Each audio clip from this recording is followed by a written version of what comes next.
Tayo'y magpapatuloy sa pag-aaral ng ating libro ng Mateo. At kung inyong papansinin, nasa na tayo? Mateo 14. Ilang chapters, ilang kabanata ho ba ang Mateo? 28. So tapos na ho tayo ng mga 2 taon or 2.5, no? So another 2.5 years, hopefully by God's grace, matapos na ho natin ang libro ng Mateo.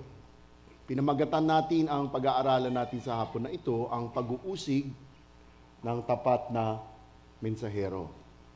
Ang pag-uusig ng tapat na mensahero. Maaari ko po ba kayong imbitahan tumayo lahat? Basahin po natin ang Mateo 14, versikulo 1 hanggang 12. Bumabasa po ako sa bersyon ng Magandang Balita. Maaari po ninyo sundan. Okay. Mateo 14, verse 1 to 2. Ang balita tungkol kay Jesus ay nakarating kay Herodes na gobernador ng Galilea. Kaya't nasabi niya sa kanyang mga lingkod, si Juan na taga-bautismo iyon. Siya'y muling nabuhay kaya't nakakagawa ng mga himala. Itong si Herodes ang nagpahuli kay Juan. Ipinagapos niya ito at ipinabilanggo dahil kay Herodias na asawa ng kapatid niyang si Felipe. Sapagkat sinabi ni Juan kay Herodes, hindi matuwid na magsama kayo ng asawa ng inyong kapatid. Ibig ni Herodes ipapatay si Juan, ngunit natatakot siya sa mga Hudyo, sapagkat kinikilala nilang propeta si Juan na taga-bautismo. Nang sumapit ang kaarawan ni Herodes, sumayaw ang anak na babae ni Herodias sa harapan ng mga panauhin. Labis na nasiyahan si Herodes, kaya't sumumpa siyang ibibigay sa dalaga ang anumang hingi nito. Sa udyok ng kanyang ina, sinabi ng dalaga sa hari, ibigay po ninyo sa akin ngayon sa isang pinggan ang ulo ni Juan na taga-bautismo. Nalungkot ang hari, ngunit dahil sa kanyang pangakong narinig ng mga panauhin, iniutos niyang ibigay sa dalaga ang ulo ni Juan. Kaya't pinapugutan niya si Juan sa bilangguan. Iniligay ang ulo sa isang pinggan at ibinigay ito sa dalaga. Dinala naman ito ng dalaga sa kanyang ina. Dumating ang mga alagad ni Juan. Kinuha ang kanyang bangkay at inilibing. Pagkatapos, ibinalita nila kay Jesus ang nangyari. Tayo po ay magdasal. Diyos na makapangyarihan, pinupuri namin dahil tunay kayo ay tapat. Kayo po ang may alam ng lahat, kayo po ang may hawak ng lahat. Maraming salamat, Panginoon, muli sa pag-iingat ninyo sa amin sa nakaraang linggo. Maraming salamat, Panginoon, sa pag-iingat na ibinigay po ninyo sa aming pagparito. Aming dasal, Panginoon, na sa pag-aaral namin sa hapon na ito, naway buksan po ninyo ang aming mga mata, isipan at puso na aming itong maintindihan, maisagawa at sa inyong pagpapala, maibahagi po namin sa iba. Panginoon, naway ako'y maging tapat lamang sa iyong banal na salita. Ang lahat ng ito ay dinarasal namin sa ngalan ng inyong anak, Panginoong Jesus. Amen. Magsiupo po tayong lahat. Narinig niyo na ho ba sa English yung sinasabing, the truth hurts? Masakit pakinggan ang katotohanan. The truth hurts. Sabi ko nga kaninang umaga, at ipinaalam ko ito sa aking ina, kaninang umaga lang, pag nagkikita kami ng nanay ko, no, ang unang tingin niya, hindi sa ulo ko, ngunit dito. No? Ano ibig sabihin nun? Anak, medyo na yata napapasarap ang kain mo. No? Medyo lumulusog ka. The truth hurts. Di ba? Masakit pakinggan ang katotohanan. Dahil alam ko, hindi yan isang kasinungalingan. Yung anak ko rin, nakagawa ng isang salita para sa akin. No? Ang tawag sa akin ng anak ko, pag binibiro ako, daddy ko si Facho. Fat na macho. Alam ho ba ninyo, ng panahon ng Panginoong Hesukristo, Makikita nyo ang mga Pariseo na hindi tinatanggihan ang katotohanan ng mga milagrong ginagawa ng Panginoong Hesukristo. Hindi nila sasabihin hindi ito totoo. Aaminin nila na totoo ito. Alam po ninyo na maging yung mga kakontemporaryo ng Panginoong Hesukristo nung panahon niya, yung mga ibang guro, ay actually sasabihin nila na talagang superior ang turo ng Panginoong Hesukristo. Kakaiba. May otoridad ang pagtuturo ng Panginoong Hesukristo. Ngunit kung inyong titingnan, hindi nga nila tinatanggihan ang mga milagrong ginagawa ng Panginoong Hesus. Aaminin nila na kakaiba ang kanyang turo dahil ang kanyang turo ay may otoridad. Ngunit alam ninyo ang hindi kayang tanggapin ng mga Pariseo at ng mga Hudyo ng panahon ng Panginoong Hesukristo? Ang katuruan ng Panginoong Hesukristo na makasalanan sila. Hindi nila kayang tanggapin iyon. Para sa mga Pariseo, makatuwiran sila. Ngunit ang turo ng Panginoong Hesukristo ay makasalanan sila na kailangan nilang talikuran ang mga kasalanan nila. At dahil dito, hindi nila matanggap ang turo ng Panginoong Hesukristo. Gaya sa panahon po natin ngayon. Marami ang hindi tatanggap sa katotohanan ng banal na kasulatan. Hindi dahil ayaw nilang tanggapin lang, ngunit ayaw nilang tanggapin ang mga turo, ang mga katotohanan ukol sa ating pagiging makasalanan. Sasabihin kaagad ng mga tao, alam mo, hindi totoo yan. Kasi bakit? Yung pala, mayroong isang kasalanan na kanyang kinagigiliwan. Kaya't agad-agad nilang sasabihin, hindi totoo iyan. Ganon ang nangyayari sa panahon noon at ganon ang nangyayari sa panahon ngayon. Hindi tatanggapin ang katotohanan dahil mahal nating tao ang ating mga kasalanan. Ayaw tanggapin ng mga tao noon at ayaw tanggapin ng mga tao ngayon na dahil makasalanan tayo na hindi natin kayang iligtas ang sarili natin, na kinakailangan natin ng tagapagligtas para sa atin. Marami ang nasasaktan. Marami ang hindi ito tanggapin ang katotohanang tayo ay mga makakasalanan. Kaya't sa hapon na ito, ating matututunan, ang mga tapat na mensahero ay haharap sa kakaibang pag-uusig dahil sa kanilang pahayag ukol sa kasalanan at pagtalikod sa kasalanan. Uulitin ko ho. Ang mga tapat na mensahero ay haharap sa kakaibang pag-uusig dahil sa kanilang pahayag ukol sa kasalanan at pagtalikod sa kasalanan. Magbalik tanaw lang po tayo itong mga nakaraang linggo.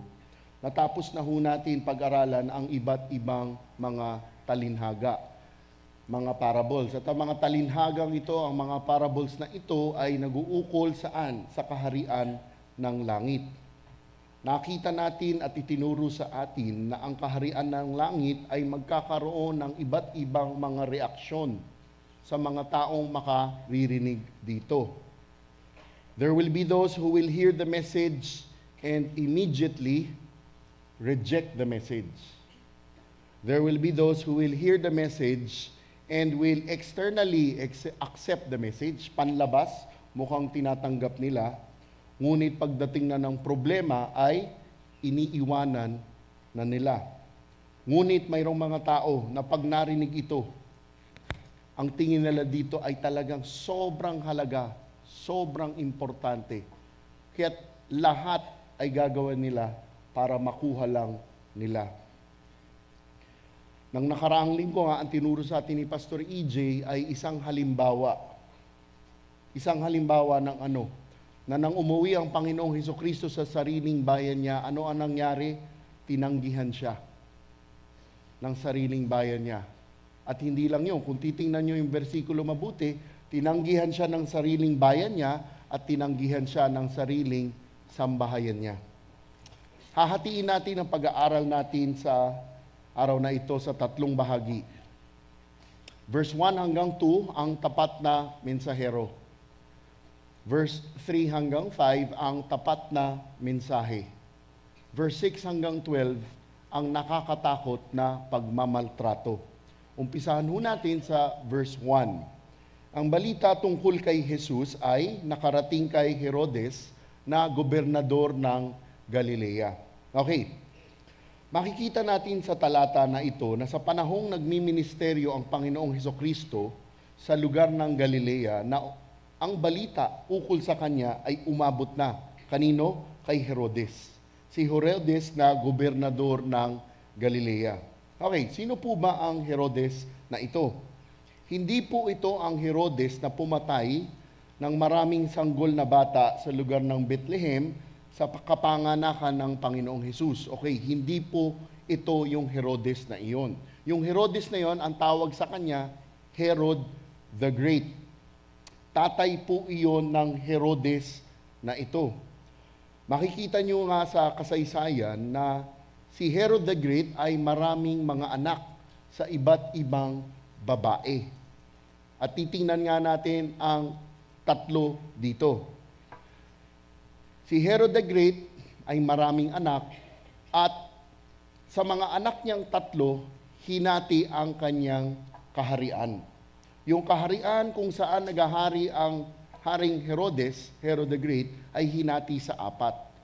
At tatlo sa apat na lugar na iyon, ibinigay sa kanyang tatlong anak. Sino ho yung tatlong anak ni Herodes na ito? Si Archelaus, si Felipe, at si Antipas. Okay?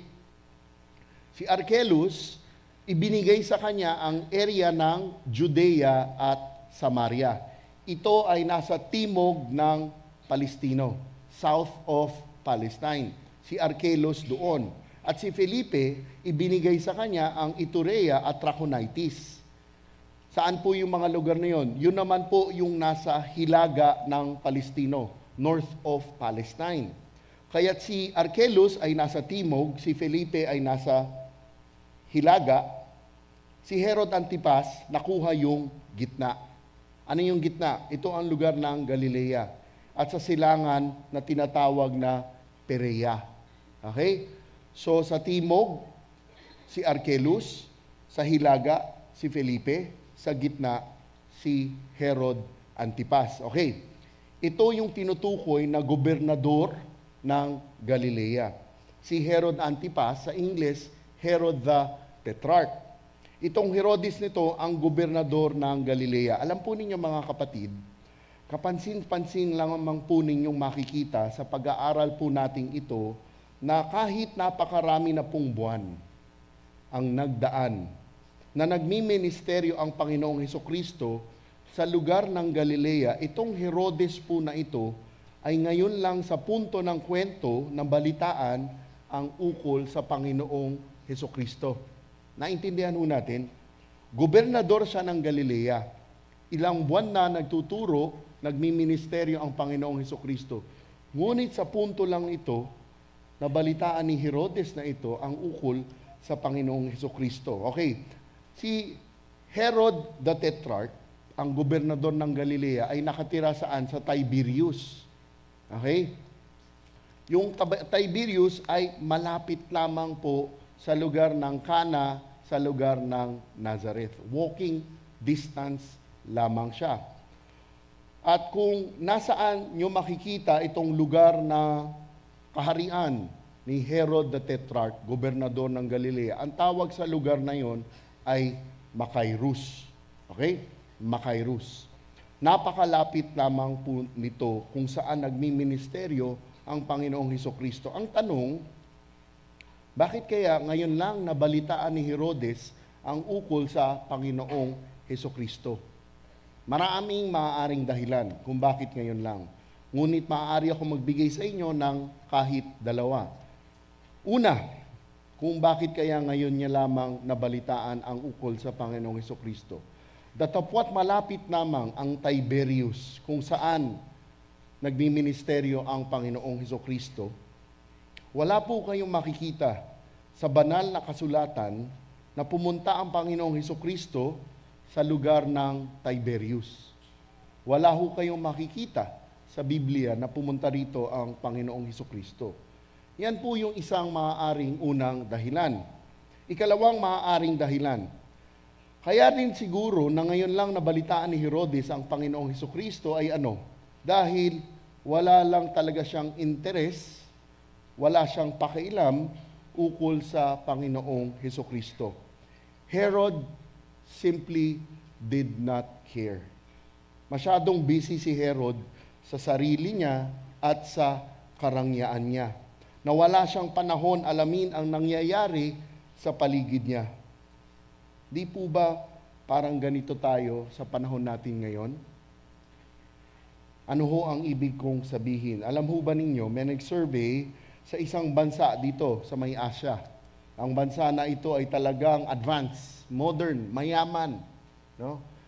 Malapit na ang padating nating Pasko. Okay, ginugulita, inaalala natin, ipinagdiriwang natin ang kapanganakan ng Panginoong Hesukristo. Nag-survey dito sa bansa na ito. Tinanong sa mga tao na pinag-surveyan nila, tungkol saan ba ang Kapaskuhan? Marami sa kanila ang sinasabi, ang Kapaskuhan ay ito rin yung tinatawag na Valentine. Surprisingly, they celebrate Christmas, but they do not really know what Christmas really is celebrating for. Parang sa mga panahon ngayon din natin, may mga taong makikita kayo na naririnig nila ang Panginoong Hesukristo, ngunit sa tingin nila, hindi nila kailangan ng Panginoong Hesukristo, ay hindi lang nila inaalam ang tungkol sa Panginoong Hesukristo. Bakit? Dahil kumpleto sila, dahil marangya sila. Hanggang bigyan sila ng problema, dun lang sila lilingon sa Panginoong Hesus. Kaya't marahil ganito ang nangyayari sa gobernador na ito. Ay walang alam ukol sa Panginoong Hesukristo hanggang sa punto ng storya na ito. Na ang balita tungkol kay Jesus ay nakarating kay Herodes na gobernador ng Galilea. At makikita po ninyo mamaya ang dahilan kung bakit napansin bigla ni Herodes ang balita ukol sa Panginoong Hesukristo. Kaya't ano po ang nangyari nang nabalitaan ni Herodes ang ukol sa Panginoong Hesukristo? Verse 2, kaya't nasabi niya sa kanyang mga linggod, si Juan na taga-bautismo iyon, siya'y muling nabuhay kaya't nakakagawa ng mga himala. Nang umabot na ang balita ukol sa Panginoong Hesus kay Herodes na gobernador ng Galilea, nasabi po ni Herodes sa mga lingkod niya na si Juan na taga-bautismo iyon. Kakaiba po talaga ito, si Herod Antipas na ito. Bakit kamo? Hindi niya kilala ang Panginoong Hesus, datapwat gobernador siya ng Galilea. Ang sinabi pa nga po niya na si Juan na taga-bautismo ito na muling nabuhay sa pagiging patay at dahil nga doon, kaya siya nakakagawa ng mga himala. Itong remark, itong conclusion ni Herod was really interesting. How can Herod say na ito si Juan Bautista, si Juan na taga-bautismo, who has risen from the dead? Bakit kaya niya nasabi po ito?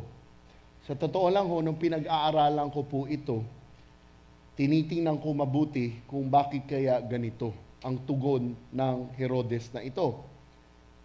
Tingnan po natin ang malapitan, ang makikita nating turo dito. Maaari ko kayong anyayahan, buksan ang inyong mga Biblia sa Mateo 3. 1 hanggang 3. Okay? Matthew 3 verse 1 up to 3. Matthew 3 verse 1 up to 3. Nang mga panahong iyon, dumating si Juan na taga-bautismo sa ilang ng Judea at nagsimulang mangaral. Ganito ang kanyang sinasabi, magsisi na kayo at talikuran ang inyong mga kasalanan, sapagkat malapit nang dumating ang kaharian ng langit. Si Juan ang tinutukoy ni Propeta Isaías nang sabihin niya, ito ang pahayag ng isang taong sumusigaw sa ilang, ihanda ninyo ang daraanan ng Panginoon. Gumawa kayo ng tuwid na landas sa kanyang lalakaran. Yan ho yung nakalagay sa Matthew 3, verse 1 to 3. Buksan ho naman ninyo ang inyong Biblia sa Mateo 4. verse 12 hanggang 17. Verse 12, nang mabalitaan ni Jesus na ibinalanggo si Juan, bumalik siya sa Galilea.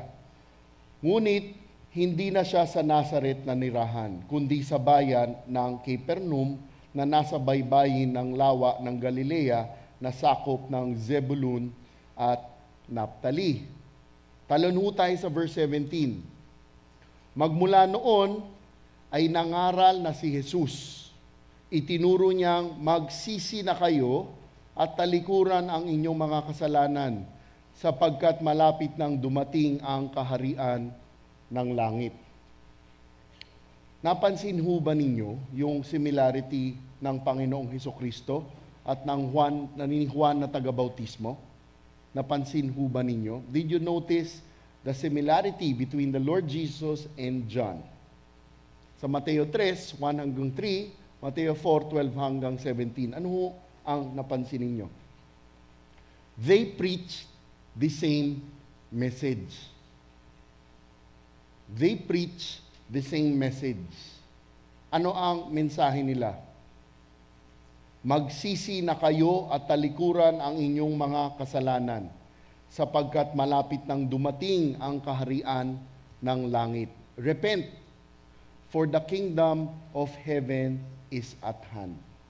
Mga kapatid, ako po ay personal na naniniwala na ito ang isa sa mga dahilan kung bakit sinabi ni Herodes na ang Panginoong Hesus ay si Juan na taga-bautismo na muling nabuhay. That was one of the main reasons why Herod said that the Lord Jesus was John the Baptist. The Messiah and the messenger had the same message. Ang Mesyas at ang mensahero ay pareho ang itinuturo.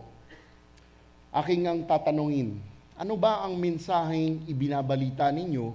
Ano ang mensaheng ibinabahagi ninyo?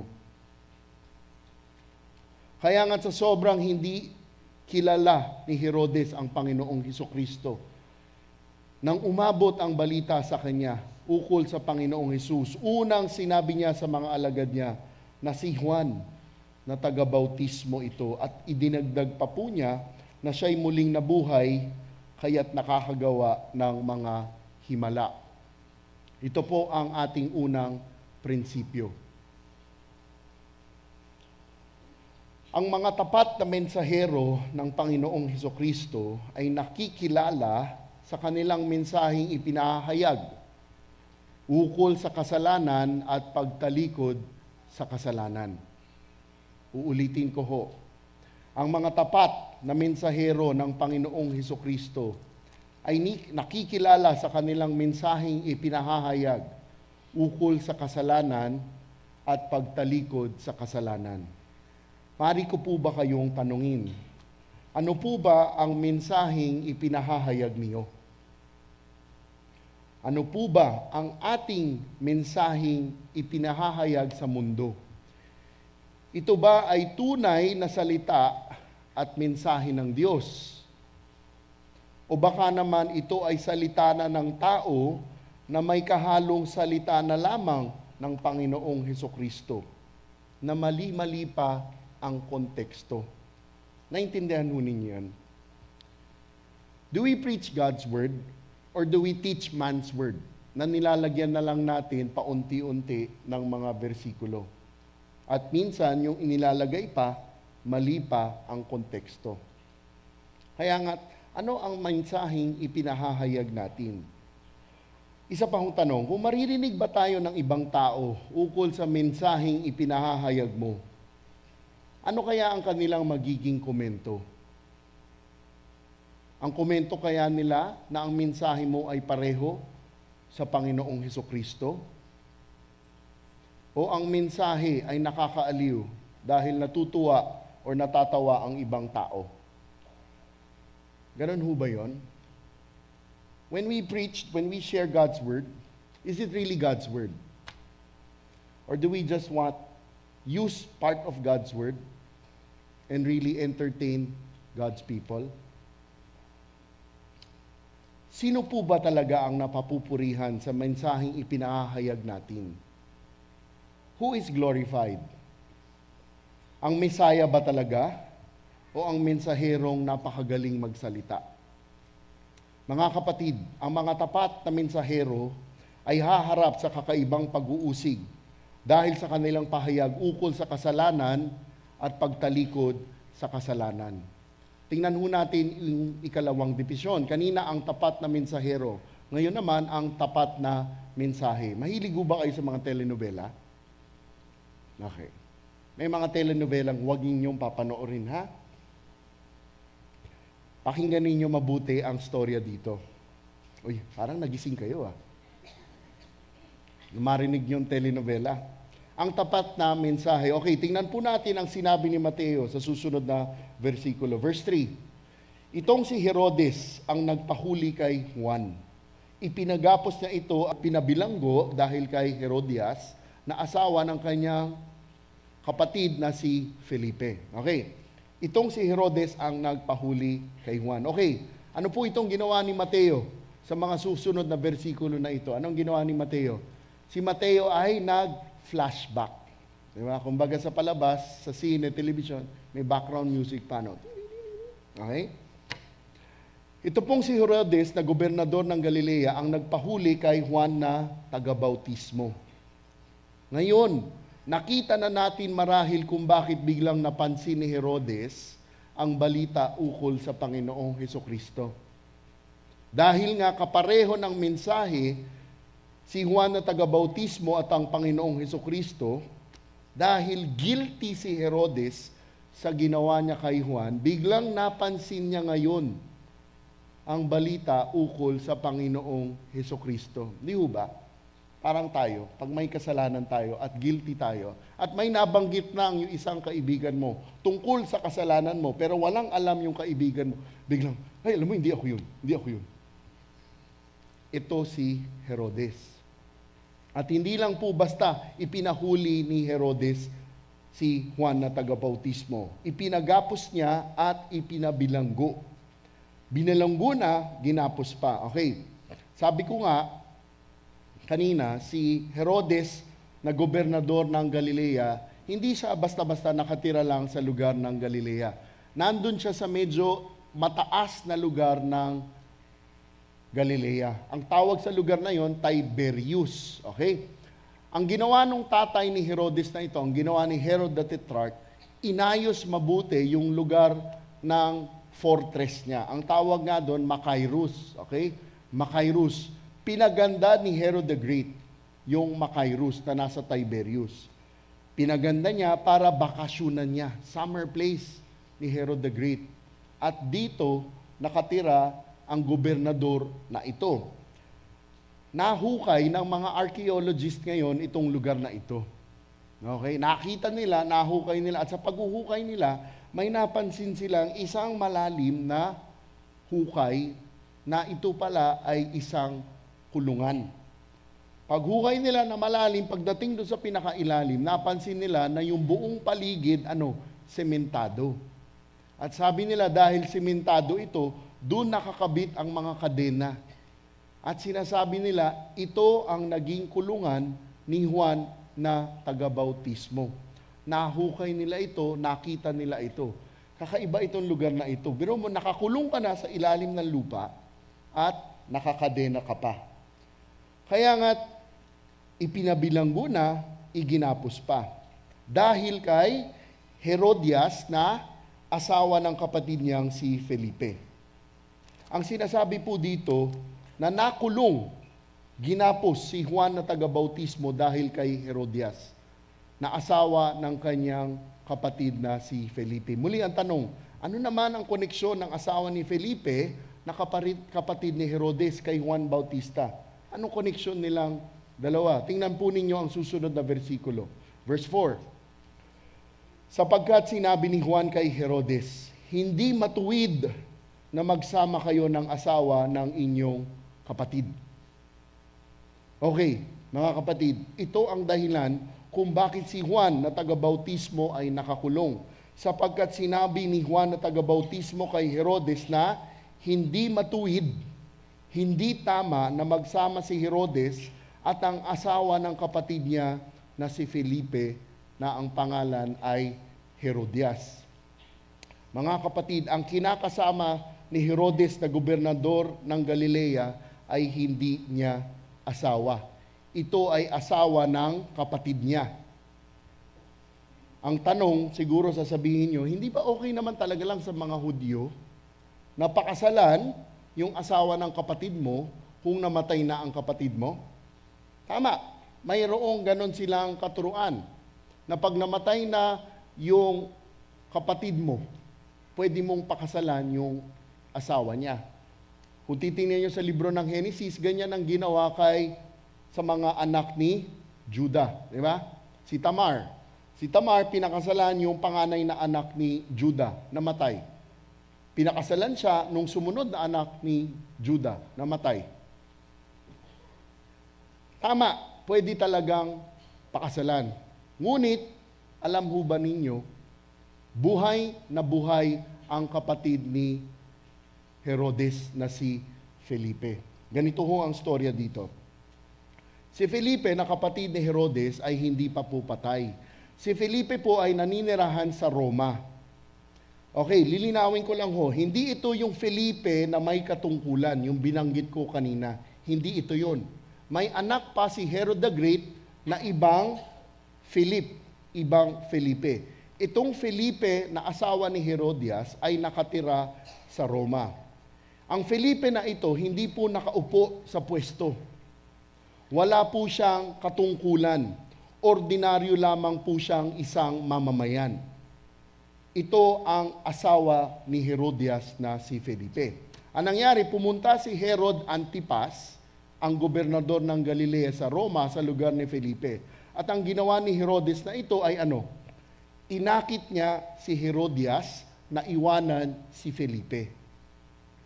At ang ginawa ni Herodes na to ay talagang kakaiba. Inakit niya para iwanan niya at parang magsama sila.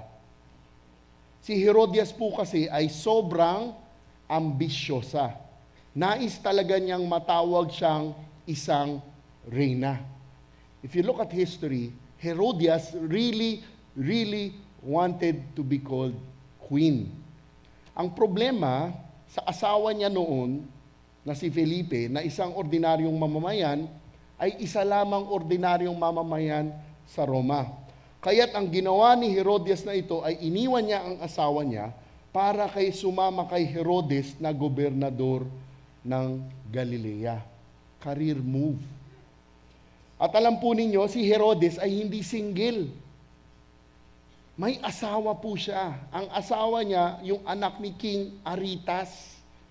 Isipin mo, si Herodias may asawa, si Herodes may asawa. Hiniwalayan nila ang asawa nila para sila ay makapagsama.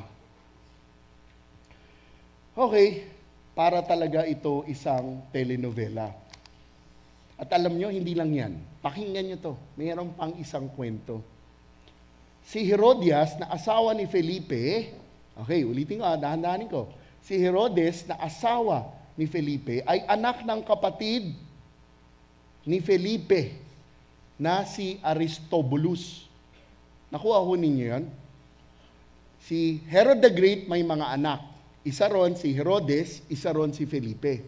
May anak pa si Herod the Great, si Aristobulus. Si Aristobulus may anak na babae, si Herodias. Si Herodias, pinakasalan si Felipe. Ano yan si Felipe? Tiyuhin. Ano tawag doon? Incest. Ganon katindi ang pamilya na ito. Dahil nga na si Herodias ay hindi asawa ni Herodes, si Juan Bautismo na taga-bautismo ay sinabihan si Herodes na hindi matuwid na magkasama sila ni Herodias dahil si Herodias ay asawa ni Felipe. Nakuha ho ninyo yan. Pag titingnan nyo ang banal na kasulatan, no? Dagdag ko lang ho. If you look at Scripture, si Herodias hindi tinatawag ng banal na kasulatan na wife of Herod. Okay?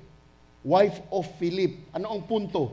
The Holy Spirit himself does not recognize that Herod was married to Herodias. Their relationship was wrong in God's eyes. At dahil nga dito sa sinabi ni Juan na taga-bautismo kay Herodes, verse 5, ibig ni Herodes na ipapatay si Juan.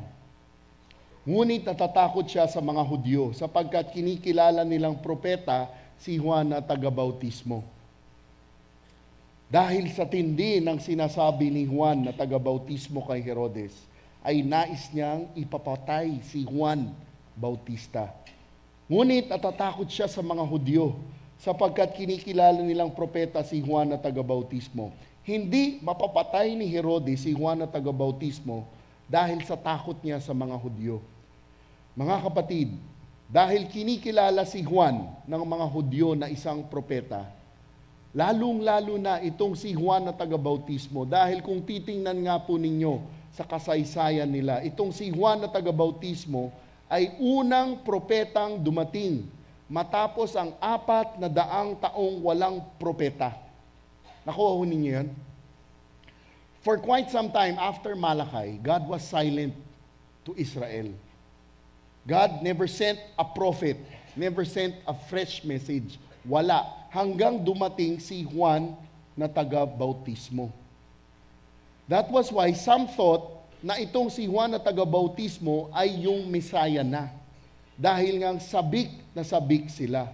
At dahil nga dito, dahil kinikilala at pinahahalagan si Juan Bautista ng mga Hudyo, hindi mapapatay ni Herodes si Juan na taga-bautismo. Dahil para sa mga Hudyo, siya ay isang propeta. Kaya't ano lamang ang pinagawa niya? Ipinabilanggo niya at ipinagapos. Ito ho ang ikalawang prinsipyo. Ang mga tapat na mensahero ng Panginoong Hesukristo ay hindi nagkokompromiso sa kanilang pahayag ukol sa kasalanan at pagtalikod sa kasalanan. Ulitin ko ho. Ang mga tapat na mensahero ng Panginoong Hesukristo ay hindi nagkokompromiso sa kanilang pahayag ukol sa kasalanan at pagtalikod sa kasalanan. Maaari ko po ba kayong tanungin, gaano tayo katapat sa mensaheng ipinahahayag natin? Gaano tayo katapat sa mensaheng ipinahahayag natin? Ano ba ang mensaheng sinasabi natin? Ukol ba talaga sa kasalanan at pagtalikod sa kasalanan? O ukol sa kayamanan? Alam niyo ho yun? It's sad to say, many professing Christians and Christian churches today are teaching a different gospel. Ang itinuturo nila ano? Health, wealth, prosperity. What is our message? Ano ang mensahe natin? Tapat ba tayo? Okay, sa paanong paraan tayo kung minsan nagkokompromiso? Ukol sa mga kasalanan ng kilala mo, dahil ayaw lang natin silang masaktan, na kanilang malaman ang tunay na katotohanan. Ano ibig sabihin ko rito? Marahil may kilala kayo na nasa isang kasalanan na ayaw niyang talikuran. Alam mo, ang mas matindi rito, ang ibang taong ganito ay nagpo-profess na mga Kristiyano. Ngunit ayaw mo lang magkagulo kayo, ayaw mong mag-away kayo, kaya't pinababayaan mo lang ang kaibigan mong ito. How do we tolerate the sins of what? Adultery. How do we tolerate the sins of homosexuality? How do we tolerate the sins of bribery? How do we tolerate the sins of immorality? How do we sometimes compromise on God's word concerning sin? Ito ang nakalulungkot. Dahil minsan ayaw mo lang magkagulo kayo, ayaw mo nang sabihin, itama, ituro ang totohanan sa kaibigan mo. Kaya nga, ano ang maaaring ipagdasal natin? So that when God prompts us to recognize the sin and correct the sinner, that we would be gracious in correctly loving and correcting the sinner. Okay, ito ho kaya ako sinabi ito, ano mo pagdadasal natin? Marahil mayroon kayong kilala na sinasabing Kristiyano sila. Ngunit mayroon silang kasalanang hindi nila mabitawan. Don't just immediately confront them. Alam mo, ikaw. Wag ho. Pray about it. Pray about it. Lord, guide me, teach me what to do and what not to do. God has been so gracious to us. We are to be gracious likewise to others. Kaya nga ho mga kapatid, ang mga tapat na mensahero ay haharap sa kakaibang pag-uusig dahil sa kanilang pahayag ukol sa kasalanan at pagtalikod sa kasalanan. Ikatlong divisyon, ang nakakatakot na pagmamaltrato. Verse 6, nang sumapit ang kaarawan ni Herodes, sumayaw ang anak na babae ni Herodias sa harap ng mga panauhin. Labis na nasiyahan si Herodes. Okay, mga kapatid, alam po ba ninyo na nung panahon ni Herodes ay hindi nagse-celebrate ng kaarawan ang mga Hudyo? They don't celebrate birthdays.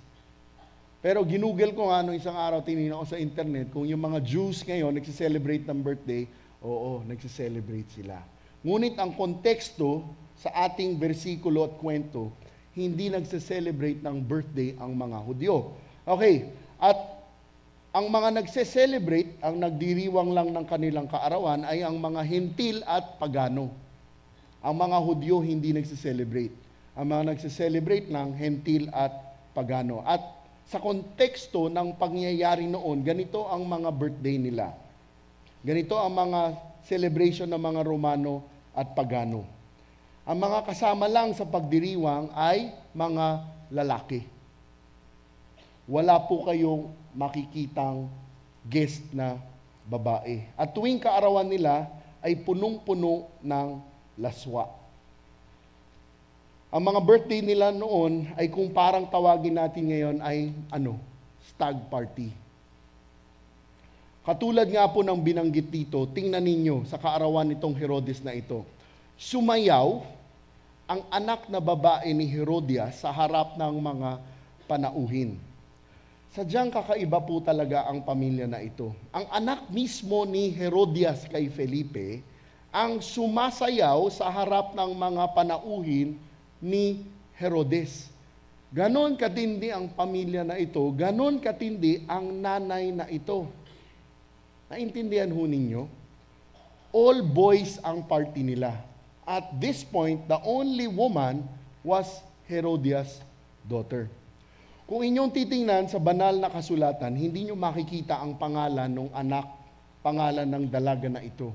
Ngunit, si Josephus na historian, si libro ng kanyang mga antiquities, ang pangalan nitong anak ng dalaga na ito ay Salome. Kaya dahil sa pagsayaw ng anak ni Herodias na ito, ano ang naging reaksyon ni Herodes? Labis na nasiyahan si Herodes. Si Herodes ay labis na natuwa, nasiyahan sa pagsasayaw ng dalaga na ito. At dahil nga kaarawan ni Herodes ang okasyon dito, hindi lang may sumasayaw, tiyak ang alak ay lubos-lubos na umaapaw. Kaya't sigurado nang maganap ito, si Herodes ay lasing na. At sa gitna ng kalasingan niya, ano ang kanyang sinabi at ginawa? Verse 7. Kaya't sumumpa siyang ibibigay sa dalaga ang anumang hingin ni ito. Si Herodes po ay nagbitaw ng isang sumpa dahil sa kanyang tuwa. At tiyak, dahil lasing na din si Herodes, sinumpa niya na ibibigay niya sa dalaga ang anumang hilingin nito. At tingnan po ninyo mga kapatid ang nangyari dito. Verse 8, sa udyok ng kanyang ina, sinabi ng dalaga sa hari, ibigay po ninyo sa akin ngayon din sa isang pinggan ang ulo ni Juan na taga-bautismo. Nakita po ba ninyo? Tila ba na ang lahat ng pangyayari dito ay sadyang pinlano? Sabi nga sa bersikulo, sa udyok ng kanyang ina. Mukhang ito ay pinlano ng nanay niya Mukhang ito ay pinano ng nanay ng dalagang ito na talagang hingin ang ulo ni Juan na taga-bautismo. Sinabi ng dalaga na ibigay sa kanya ngayon sa isang pinggan ang ulo ni Juan. Kaya't nang sinabi ito, ano ang nangyari? Verse 9, nalungkot ang hari. Ngunit dahil sa kanyang pangakong narinig ng mga panauhin, iniutos niyang ibigay sa dalaga ang ulo ni Juan. Pansinin ho ninyo, nalungkot ang hari. Ito po ang naging tugon ni Herodes sa hiling na ito. Aking tatanungin kayo, ano sa tingin nyo? Talaga kayang nalungkot siya dahil ayaw niya na patayin si Juan Bautista? Ano sa tingin ninyo? Kung titingnan nyo mismo ang versikulo, sinabi nga sa una na ayaw niya dahil takot siya. Takot siya sa mga Hudyo na ipapatay si Juan na taga-bautismo. Titingnan nyo nga yung mga una pang versikulo, gusto niya nga patayin si Juan na taga-bautismo. Ngunit dahil hiningi nga sa kanya, nalungkot siya dahil kinakabahan siya. Pag pinatay niya si Juan na taga-bautismo, hindi niya alam kung ano ang mangyayari sa kanya. At dahil nga nangako siya, ngunit dahil sa kanyang pangakong narinig ng mga panauhin, naipit na ho si Herodes. Dahil sa sobrang abala siya sa reputasyon niya, na narinig ng mga panauhin niya ang pangako niya. Ano ang ginawa ni Herodes? Bumigay siya, ibinigay niya ang hiling ng dalaga na ito. Herod feared more his guests rather than fearing to kill a recognized holy man of God. Kaya't ano po ang nangyari? Iniutos ibigay sa dalaga ang ulo ni Juan. Noong isang araw, nakatanggap nga ako ng isang mensahe sa text. Sabi lang sa akin isa sa mga kasama ko sa Bible study, sabi niya, bro, tayo mga tao, mas takot tayo sa karma kaysa sa takot sa buhay na Diyos. Tama ho ba? Maririnig niyo sa mga tao, sa mga Pilipino, mas takot sa karma kaysa sa takot natin sa buhay na Diyos. Verse 10, kaya't pinapugutan niya si Juan sa bilangguan. Bumigay po si Herodes sa hiling ng dalaga, kaya't inuutos po niya na pugutin ang ulo ni Juan sa bilangguan. At ito ay inilagay sa pinggan. At nang napugot na po ito, verse 11, iniligay ang ulo sa isang pinggan at ibinigay ito sa dalaga. Dinala naman ito sa dalaga ng kanyang ina. Dali-daling ibinigay ang ulo ni Juan na taga-bautismo sa dalaga. At nang nakuha na ito, dinala naman ito ng dalaga sa kanyang ina. History tells us na ganito katindi si Herodias. Okay? It's not in scripture, but history tells us. Sabi nila, nung dinala ng dalaga kay Herodias, alam mo ang ginawa ni Herodias, mayroon siyang ginaya na isang hari. So pinggan, ulo ni Juan, hinugot ang dila, kinuha ang pin sa ulo, itinusok ang dila.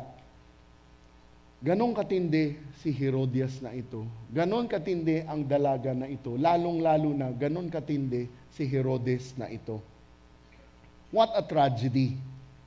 A tragedy not just for John the Baptist, but also what? A tragedy for Herodes' wicked family. Why do I say this? Binigyan ng pagkakataon si Herodes tumalikod sa kanyang kasalanan. Herod was given the chance to turn away and repent. Herod was first confronted by John the Baptist. Dapat nakinig siya kay Juan na taga-bautismo nung kinompronta siya. He should have relented. Dapat hindi niya na pinatay si Juan na taga-bautismo dahil nga takot siya sa mga Hudyo. He could have what? Sought the Lord Jesus. When he heard about the Lord Jesus, he could have what? Rejected the request of the daughter of Herodias. Ngunit dahil abala siya sa sarili niya, Ano ang ginawa niya? Pinugot niya ang ulo ni Juan na taga-bautismo. What a tragedy. Parang nakikita mo sa panahon natin ngayon. People hear about the Lord Jesus. They get invited sometimes to attend Bible studies. They are told of their sinfulness and a Savior. But people what?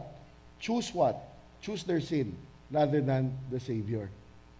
At ang matapos na ang mga pangyayaring ito, tingnan nyo verse 12. Dumating ang mga alagad ni Juan. Kinuha ang kanyang bangkay at inilibing. Pagkatapos, ibinalita nila kay Jesus ang nangyari. In God's sovereignty, this tragedy to John the Baptist happened. Nangyari ito kay Juan na taga-bautismo. But sa pangyayari na ito, sa English ang tawag doon, God is sovereign. Even in situations like this, God is sovereign. Why did this happen to John the Baptist? Hindi siya nagkompromiso. Hindi siya nag-atubili na sabihin kay Herodes ang mga kasalanan niya.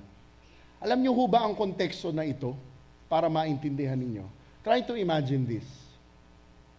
Sasabihin niyo sa isang hari ngayon sa gitnang silangan, sa isang Arab king na hindi nararapat ang relasyon mo sa babaeng kinakasama mo.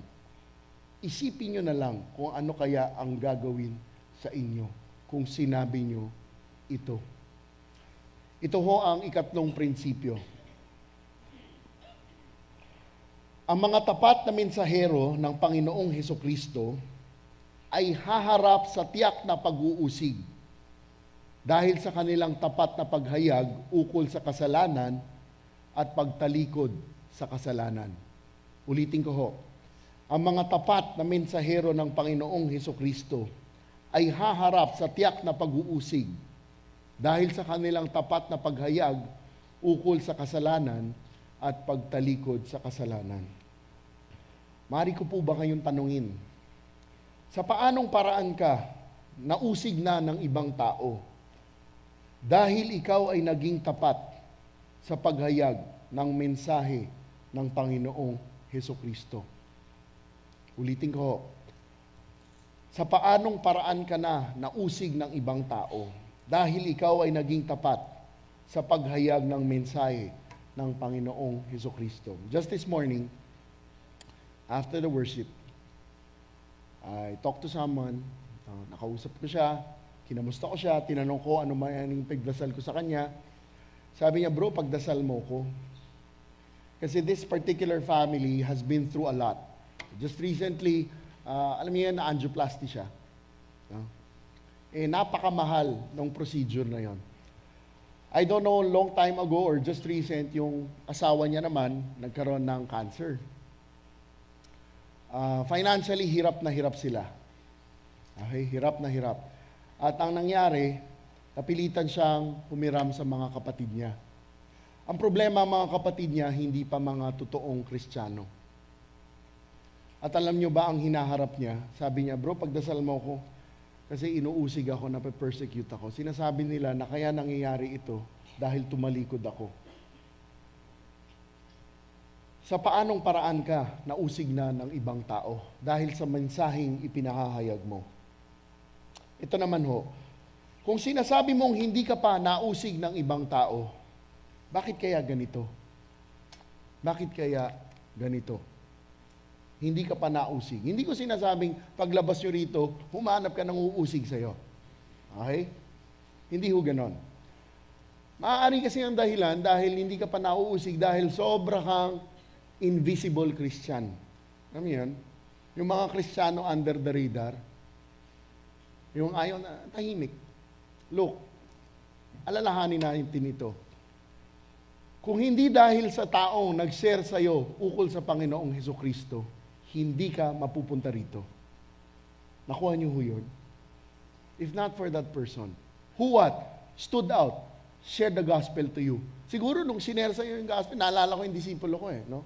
Kasi talagang ako, napaka-tindi ko, no? Lahat na lang, pagtatawanan ko. But one day, that person shared the gospel. Kaya nga ho, kung hindi pa ho kayo nauusig, bakit kaya ganito? Ano ang maaaring ipagdasal natin? Na kung sakaling natatakot tayo, na tayo ay haharap sa pag-uusig ng ibang tao dahil sa tapat nagpagbigay ng mensahe ukol sa Panginoong Hesukristo. Ano ang maaaring ipagdasal mo para hindi ka matakot?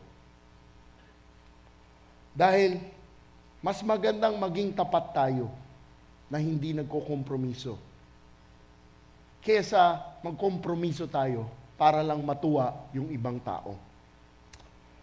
Okay, as we close, mga kapatid, the truth really, really hurts. Masakit pakinggan ang katotohanan. And alam niyo, the truth hurts more so that not everyone will accept the truth. The truth hurts. For me, the truth that not everyone will accept the truth really hurts me a lot. The truth is so painful to many. Sasabihin nga ng iba, ay hindi naman ako katulad ni Herodes. Okay? Si Herodes talagang dapat pumunta talaga dun yan. No? Doon talaga ang punta niyan. Pero ako, sasabihin ng iba, ako hindi ako ganyan. Hindi naman ako katulad ni Herodes. Hindi naman ako nagnanakaw. Hindi naman ako nagnanakaw ng bilyon-bilyon.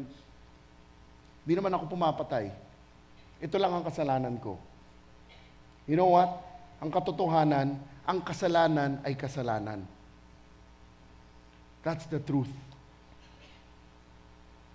Sa libro nga ng Santiago 2, nakasulat, kung nagkasala ka sa isa, nilabag mo na ang lahat.